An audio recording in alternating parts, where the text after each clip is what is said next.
सवाल नंबर 1, हमें इस चित्र में जो अंदर वाला आयत है इसकी हमें लंबाई और चौड़ाई ज्ञात करनी है। बाहर वाले की लंबाई हमें दे रखी है 30 मीटर और ये जो रास्ता हमें दे रखा है ये 2-2 मीटर का इन्होंने हमें दे रखा है सवाल में। तो अंदर वाले आयत की अगर हम ये लंबाई ज्ञात करना चाहते हैं तो इसको हम x मार लेते हैं। तो ये कैसे ज्ञात होगी, बाहर वाली जो लंबाई है उससे हमें ये वाला 2 मीटर और ये वाला 2 मीटर माइनस कर देना पड़ेगा।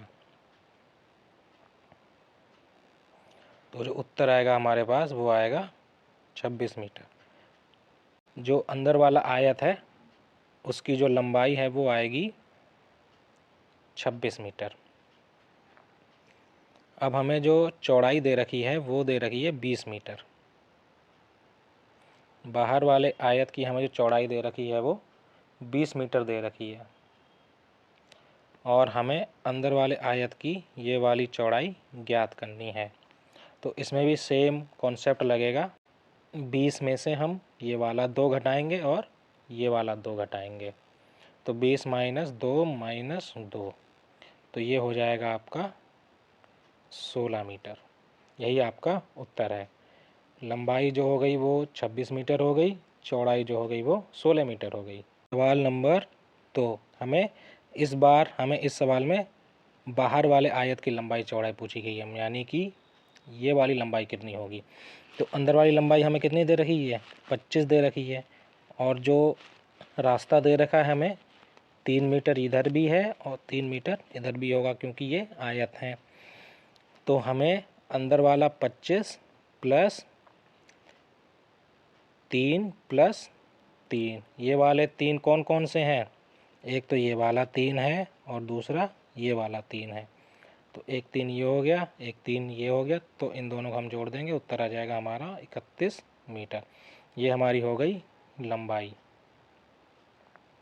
31 मीटर। इसी तरह हम चौड़ाई भी देखेंगे। चौड़ाई में आप अगर देखें तो ये तो हमें 15 मीटर दे रखी है, इधर भी 3 है और इधर भी 3 है, तो इधर हमें 6 जोड़ लेंगे। 15 प्लस 3 प्लस 3, ये हो जाएगा आपका 21 मीटर। चौड़ाई आपकी 21 मीटर आ गई, लंबाई आपकी 31 मीटर है। यही आपका उत्तर है। सवाल नंबर 3 देखते हैं। ये हमें आकृति दे रखी है, इसमें छायांकित रास्ते की चौड़ाई 3 मीटर है।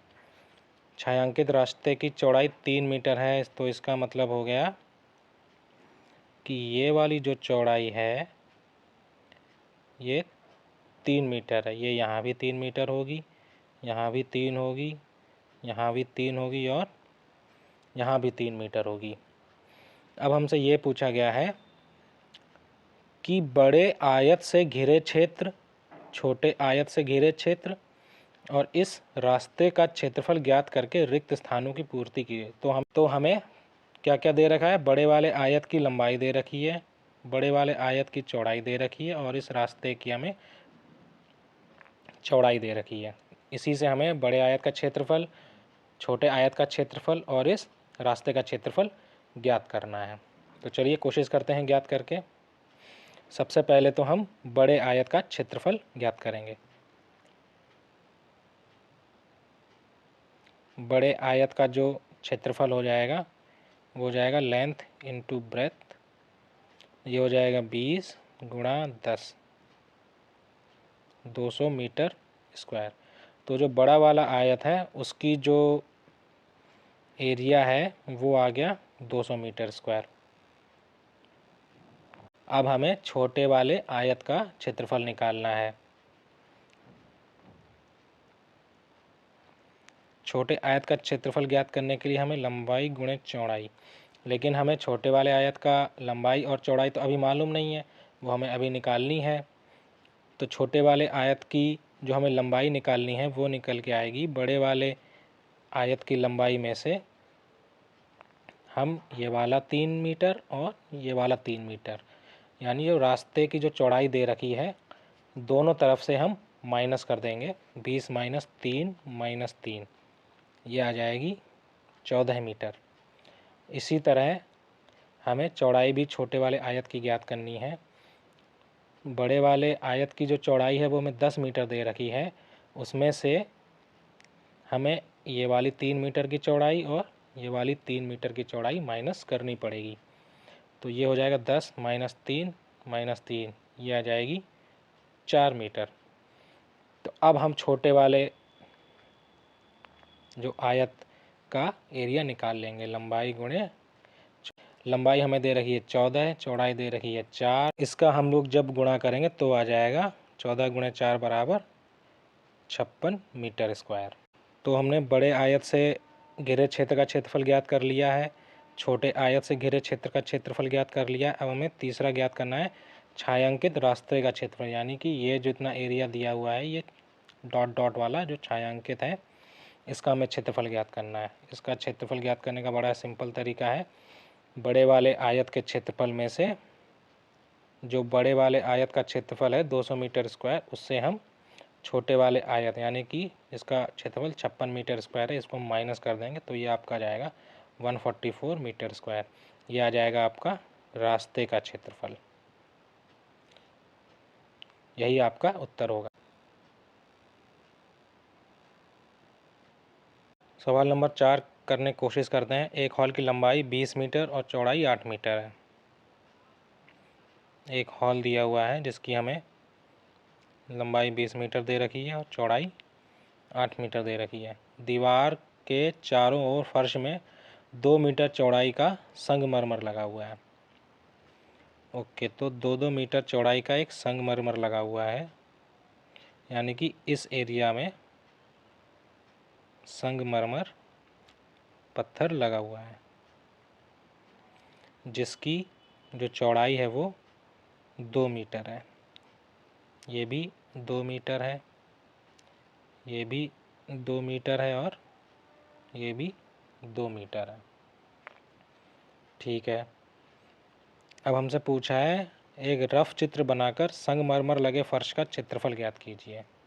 ओके, तो ये जो हमसे कह रहे हैं बिल्कुल पिछली तरह का ही सवाल है जैसा पिछला सवाल हमने किया था। तो हमें इस छायांकित फर्श का क्षेत्रफल ज्ञात करना है।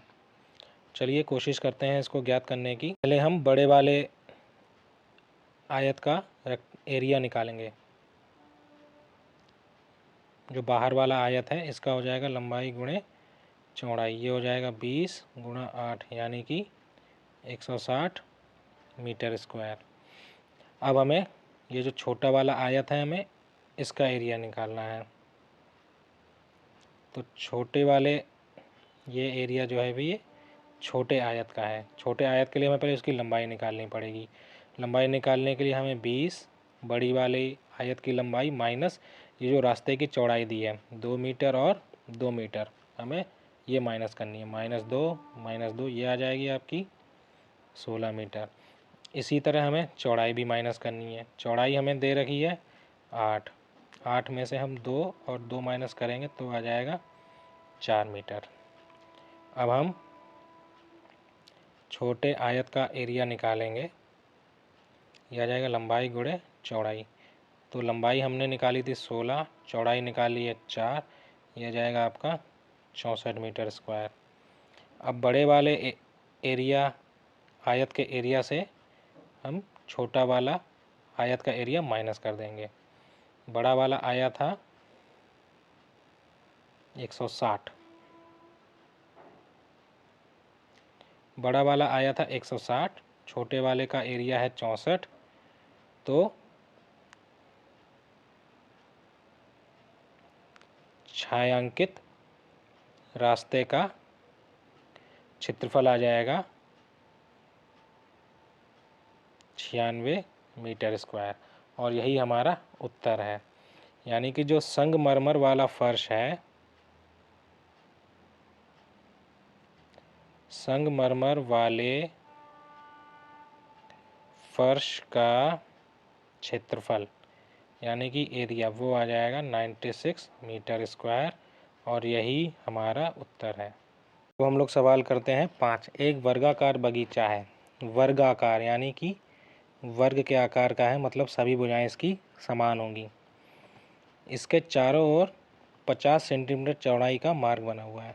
एक मार्ग बना हुआ है जो कि वर्गाकार ही होगा, 50 सेंटीमीटर का है। मतलब ये जो चौड़ाई है ये 50 सेंटीमीटर की है, ये वाली चौड़ाई भी 50 सेंटीमीटर की है। बगीचे की लंबाई मार्ग सहित 51 मीटर है। मतलब ये कह रहे हैं कि यहाँ से लेके यहाँ तक बगीचे की लंबाई मार्ग के सहित, इन्होंने ये मार्ग के सहित जो लंबाई दी है वो 51 मीटर दी हुई है। हमें बगीचे का क्षेत्रफल ज्ञात करना है। मतलब ये वाला एरिया जो लाल रंग से मैं दिखा रहा हूँ, हमें ये वाला एरिया, इसका क्षेत्रफल ज्ञात करना है। बहुत ही सरल है, हमें कुछ नहीं करना, हमें बस ये जो बगीचा है इसकी हमें भुजा ज्ञात करनी है। एक जो बाहर वाली भुजा है वो तो हमें दे रखी है 51 मीटर, वो बाहर वाली भुजा हमें दे रखी है 51 मीटर। और हमें ये भुजा ज्ञात करने के लिए हमें ये वाला 50 सेंटीमीटर और इधर वाला 50 सेंटीमीटर माइनस करना पड़ेगा। ध्यान रखिए ये 51 मीटर है और ये 50 सेंटीमीटर है और ये भी 50 सेंटीमीटर है। तो ये हो जाएगा 51 मीटर माइनस 50 और 50 ये हो जाएगा 100 सेंटीमीटर। तो आपको मालूम होना चाहिए कि 1 मीटर में 100 सेंटीमीटर होते हैं। तो ये है 51 मीटर माइनस 100 सेंटीमीटर को मैं लिख सकता हूँ 1 मीटर। तो 51 में से 1 गया, 50 मीटर आ गया। 51 में से 1 गया तो बगीचे की लंबाई आ गई हमारी 50 मीटर। तो एक भुजा हमें पता चल गई है। तो अब हमें वर्ग का एरिया निकालना है, क्योंकि बगीचा जो हमें दिया गया है वो वर्गाकार दिया गया है। तो एरिया ऑफ स्क्वायर होता है साइड का स्क्वायर। तो फिर 50 गुणा 50 2500 मीटर स्क्वायर, ये हमारे बगीचे का क्षेत्रफल आ गया और यही आपका उत्तर है।